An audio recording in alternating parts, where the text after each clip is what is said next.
Bismillahirrahmanirrahim. Wassalatu wassalamu ala Rasulillah wa ala alihi wa sahbihi wa man wala. Wa ashhadu an la ilaha illallah wahdahu la syarika lah wa ashhadu anna Muhammadan abduhu wa rasuluh, amma ba'd. Alhamdulillah, fi hadzal yaum yaumus sabt ba'dal fajr 21 Safar 1444 Hijriah, bertepatan dengan 17 September 2022 di Ma'had Mukbil Al-Wadi'i di Darmasraya, Sumatera Barat. Kita masih melanjutkan kajian di Fakultas Ilmu Hadis, yang mana pada kesempatan hari ini kita akan masuk kepada amsilah, permisalan dari ahadits al-mu'allaq agar difahami dan diketahui apa itu hadis mu'allaq. Maka sebelum itu dipersilakan kepada ikhwanuna mentasmi matn hadis mu'allaq. Tafadhalu hafizakumullah. Bismillahirrahmanirrahim. Rahimahullah wa bi'illatin ghumudin aw khafa mu'allalun indahum qad 'arifa.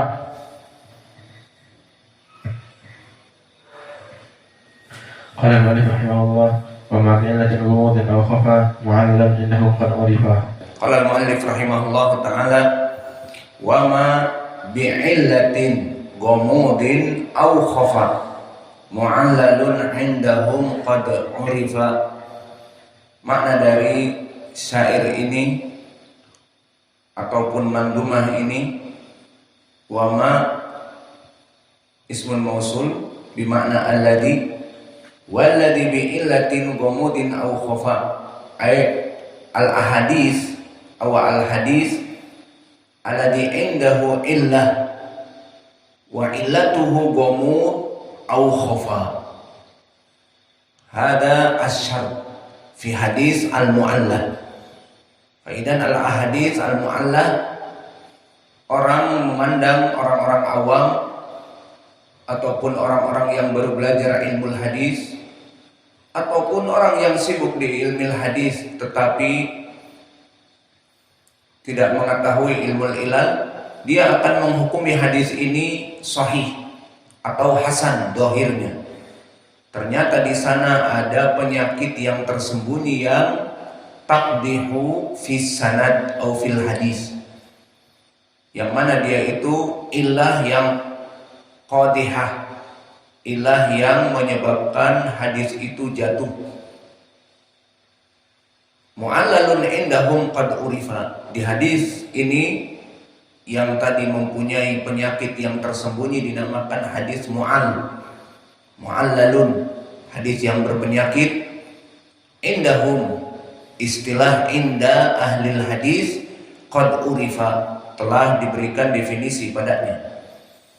Maka kesimpulannya hadis mu'al barakallahu fikum adalah hadis yang jika dilihat dari segi sanad, rijal-rijalnya siqat, dan dilihat dari segi al-ittisal, semua guru-gurunya mendengar kepada guru-guru yang lain dan semua murid-murid mendengar dari gurunya, seakan-akan muttasil, bersambung.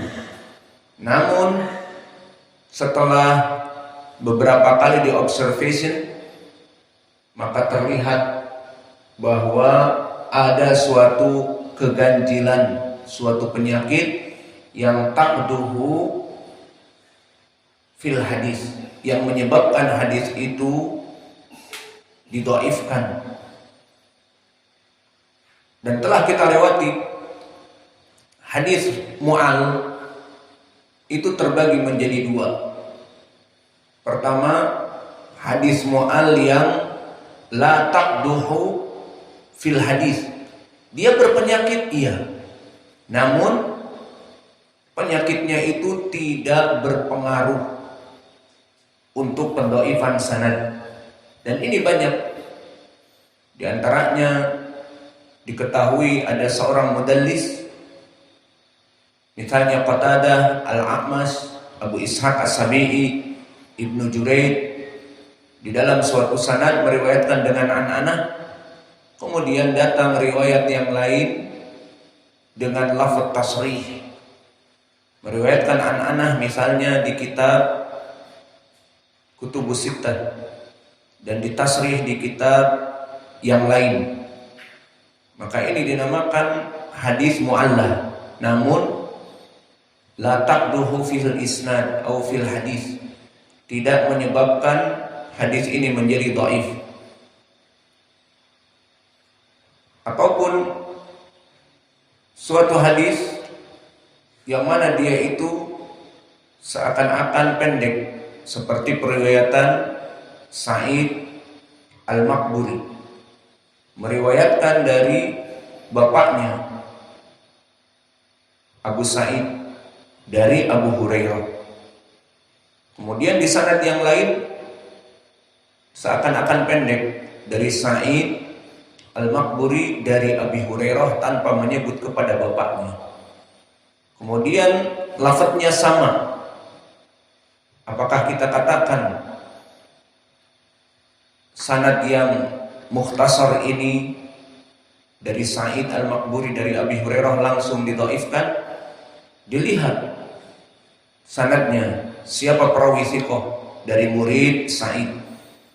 Ternyata jika memang ini yang benar, berarti tidak menyebabkan kedhaifan di dalam sanad. Kenapa? Karena Sa'id Al-Maqburi mendengar dari Abi Hurairah langsung dan banyak juga meriwayatkan dari bapaknya dari Abi Hurairah. Maka dari dua jalan ini dia bisa mendengar dari Abu Hurairah. Memang periwayatannya dari Abi Hurairah, namun kadang-kadang dia mengambil dari bapaknya karena asalnya memang dia lebih kecil dari bapaknya, mengambil istifadah dari bapaknya dari Abi Hurairah. Namun dia juga semangat belajar ikut dengan bapaknya sehingga sanadnya dia langsung ke Abu Hurairah. Maka di sini juga dinamakan illah ghairu qadihah.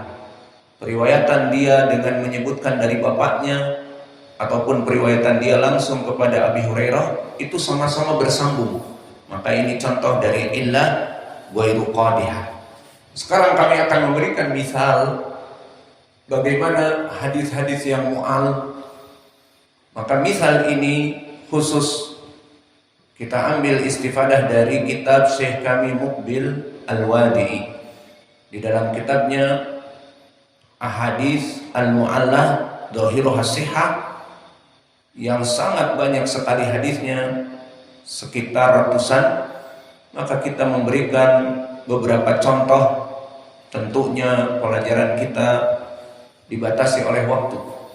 Maka kita masuk kepada contoh yang pertama. Lihat bagaimana kita menelusuri hadis mu'al. Itu yang kita inginkan, bahwa dia asalnya hadis yang dohirnya sahih. Maka di sini latihan kita menjadi sedikit naik derajatnya menjadi dokter spesialis hadis, bukan dokter khusus, bukan dokter umum, tetapi masuk kepada spesialis, sedikit-sedikit belajar. Diriwayatkan hadis oleh Syekh kami Muqbil dari Imam At-Tirmidzi, dan kami pilih hadis-hadis yang masyhur, bukan yang maknanya tidak jelas tapi yang masyhur. Maka hadis ini dohirnya sahih, tetapi dia itu ternyata dhaif dan tersamarkan, maka dinamakan hadis mu'allal. Dinukilkan yang pertama oleh Syekh kami dari Imam At-Tirmidzi. Haddatsana Mahmud bin Ghailan, haddatsana Al-Fadl ibn Musa, an Muhammad bin Amr, wa an Abi Salamah, an Abi Hurairah. Qala Rasulullah sallallahu alaihi wa ala alihi wasallam, aksiru dzikra hadimil ladzat, yakni al-maut. Hadis ini masyhur dan dijadikan mau'idhah tentang permasalahan maut. Biasanya setelah menyebutkan ayat-ayat maut, kullu nafsin dha'iqatul maut, Ainama takunu yudrikhumul maut. Kullu man 'alaiha fan wa yabqa wajhu rabbika dzul jalali wal ikram. Wa ja'at sakratul maut bil haqq. Semua pendalilan tentang permasalahan maut di Al-Qur'an. Kemudian setelah itu dibawakan hadis ini. Dan berkata Nabi Muhammad sallallahu alaihi wa ala alihi wasallam, aksiru dzikra hadimil ladzat al-maut. Maka perbanyaklah dengan menyebut penghancur dari kenikmatan, dan dia adalah sang maut. Maka hadis ini dikeluarkan oleh Imam At-Tirmidzi dengan sanad tadi, dan juga diriwayatkan oleh Imam An-Nasa'i dan Tirmidzi dan Ibnu Majah dan Al-Hakim dari jalan Muhammad ibnu Amr an Abi Usama an Abi Salamah an Abi Hurairah marfu'an dari Nabi. Maka telah disahihkan oleh para ulama terdahulu karena memang dohirnya sahih. Qala al-Hakim sahih ala syarti Muslim, disahihkan Al-Hakim. Wa saqata Ad-Dahabi, dan Imam Ad-Dahabi mempunyai pemeriksaan kepada kitab Al-Hakim. Maka jika hadis itu dia tidak menyetujuinya, dia akan mengatakan bal dhaif, bahkan hadis ini dhaif. Nah, di sini kata Syekh Muqbil, dia diam, tidak mendhaifkan, karena memang sanad yang dohirnya sahih ataupun hasan. Dan ulama yang ketiga yang mensahihkan, wa qala Tirmidzi haditsun hasanun gharib. Dan hadis ini pun disahihkan oleh Syekh Al-Albani rahimahullah. Maka hadis ini telah didhaifkan oleh para ulama seperti Imam Ad-Darqutni. Oleh sebab itu didhaifkan pula oleh Syekh kami Muqbil, dimasukkan kepada kitabnya Al-Ahadits Al-Mu'allaq. Maka hadis ini barakallahu fikum, zahirnya adalah hadis yang hasan, karena Muhammad ibnu Amr, dia adalah Muhammad ibnu Amr ibnu Alqamah, saduq hasanul hadis, dan Abu Salamah rawi yang siqah, dan Abu Hurairah sahabi. Maka zahir dari sanad ini adalah hasan. Maka berkata Syekh kami Muqbil, wal hadis a'allahu Daraqutni bil irsal. Namun hadis ini berpenyakit yang tidak samar, di mana Imam Ad-Darqutni termasuk dari ahlul hadis dan ahlil ilal di zamannya. Dia hidup di zaman setelah Imam Al-Bukhari. Mengatakan yarwihi Muhammad ibn Amr waqtulifa anhu. Nanti digambar Muhammad ibn Amr di sini berselisih. Siapa yang berselisih? Farawahu Al-Fadl ibn Musa, satu. Yang kedua Abdul Aziz ibn Muslim, dua. Ketiga Muhammad ibn Ibrahim ibn Utsman, tiga. Wa Utsman ibn Abi Syaibah, ini Walid bapaknya Abi Bakar. Wa Utsman ibn Abi Syaibah wal Ala ibn Muhammad ibn Sayyar wa Sulaim ibn Akhdar wa Hamad ibn Salamah min riwayah Muhammad ibn Hasan al-Kufi al-Asadi wa Ya'la ibn Abbad anhu wa Abdurrahman ibn Qais az-Za'farani an Muhammad ibn Amr an Muhammad ibn Amr an Abi Salamah an Abi Hurairah wa rawahu Abu Usamah wa ghairuhu an Muhammad ibn Amr an Abi Salamah mursalan wa sahih al-mursal. Ini ucapan Imam Ad-Darqutni. Dan begitu pun diucapkan oleh Imam Abi Daud di Masail Al-Imam Ahmad, sami'tu Ahmad yunkiru hadis Muhammad ibn Amr an Abi Salamah an Abi Hurairah anin Nabi sallallahu alaihi wa ala alihi wasallam akthiru min dzikri hadimil ladzat. Qala Ahmad, Imam Ahmad berkata, hada min qibali Muhammad ibn Amr yakni tawsiluhu. Maka Imam Ahmad ditanya tentang hadis ini,